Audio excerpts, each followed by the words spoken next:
Adulat na dagiti turista nga agturturong kadagiti pagtagilkwan iti wagwag iti Baguio City tapno gumatang. Sigun iti daduma turista adu ti orihinal at tagilako kadagiti wagwagan iti syudad ngem kadagiti mall. Adda report ni PTV intern Siron Villegas. Kunatik adwan iti Baguio City ti pakasarakan kadagiti nalakaawagwag agargaret. Isut gapuna an awagan kas ukay-ukay capital of the North.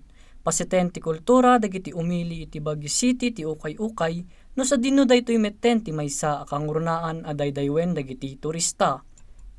Sigun iti Department of Trade and Industry, awanda kes iti panagnegosyo iti ukay-ukay wenno wagwag agargaret. Basta sinurot dagiti negosyante ti pagalagadan ti gobyerno ken lokal a gobyerno. Kas iti kadda ti business permits ken certificate of registration.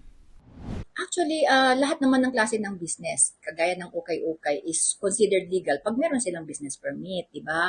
And I believe lahat yung mga ukay-ukay na nanggagalat, most especially dyan sa pag meron kang pwesto, di ba?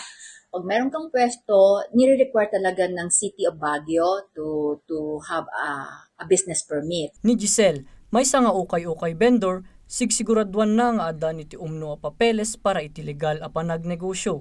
Adamet ti wagas da para iti good sanitation kadagiti produkto da.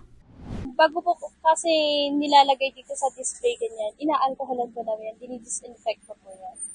Malaking tulong po ang ukay business dito sa amin. Pero sa akin, ukay is the best. Banag ati nagiragsak dagiti gumatgatang gaputa ado iti pagpilyan iti syudad. Pinipili ko pa yung mga ukay kasi nandito yung unique. Pag nasa labas ka, wala kang katulad ng mga shirts. Ganun. So, and then one thing is the quality itself.